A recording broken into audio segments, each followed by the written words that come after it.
The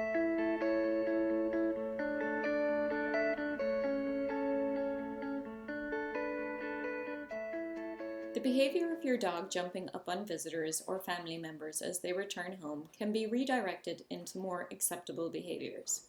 One method to use for toy-motivated dogs is to toss a toy away from you immediately upon entry. Jumping occurs because a dog's environment has suddenly changed, which creates a lot of energy that has to go, well, somewhere. A toy toss can easily absorb the excess energy, which you can turn into a fun game of tug. A more advanced option is to have a toy box by the door and cue your dog to get a toy upon arrival.